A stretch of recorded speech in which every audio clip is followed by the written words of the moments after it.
Hari ini ada saksi yang menguntungkan dari teman saya di Unhan, Bapak Dr. Cecep Hidayat, yang kemudian dalam berbagai keterangan tersebut juga menunjukkan bagaimana pelembagaan partai itu sebagai suatu jalan juga untuk membangun bangsa ini.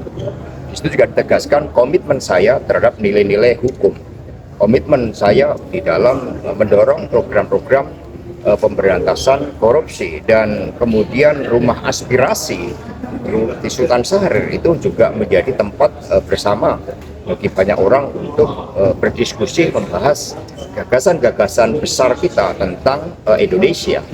Dan ketika saya tanya apakah pernah melihat saya pernah meminta dana, pernah mendorong perbuatan melakukan perbuatan yang melawan hukum, ya, dia mengatakan tidak pernah itu. Karena itulah suatu reputasi yang selama ini saya bangun. Kalau terhadap persoalan Harun Masiku ini mau dilakukan dengan cara yang mudah ketika keluar rekomendasi dari Fatwa MA langsung aja dieksekusi pada tanggal 23 September 2019.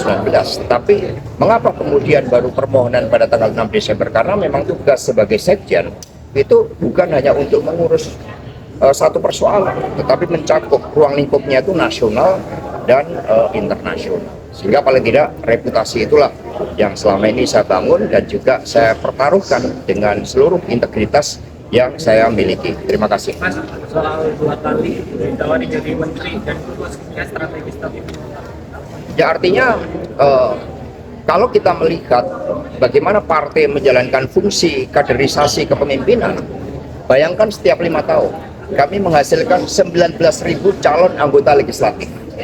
Kami menghasilkan 2 kali calon kepala daerah di 514 daerah.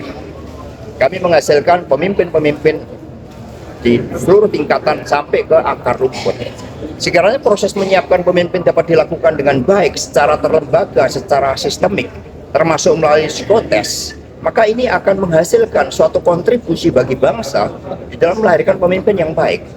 Kami bekerja sama dengan ahli psikologi, HIMSI, dan kemudian saya pernah bertanya, apakah mungkin seseorang yang punya kecenderungan untuk menyalahgunakan hukum, untuk melakukan korupsi, itu bisa dilakukan pendekatan dengan psikotes?